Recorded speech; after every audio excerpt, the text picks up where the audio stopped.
Today I was trying to brew the coffee and my coffee maker showed the wrench with the service code #1. And I did check the videos on YouTube from Saeco, Philips, how to fix it. They told to fix this like funnel, like clean it up, and I did clean it up, but it didn't work.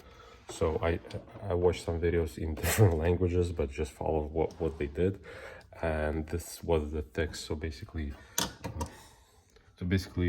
first of all, of course, do what they say, like clean this thing, like remove all parts. Check another video, it's detailed instruction. But what also I did, you see this the grinder.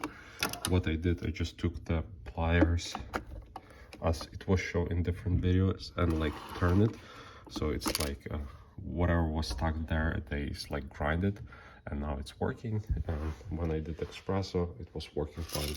Just quick video to, if in case you have the similar issue, how to fix it.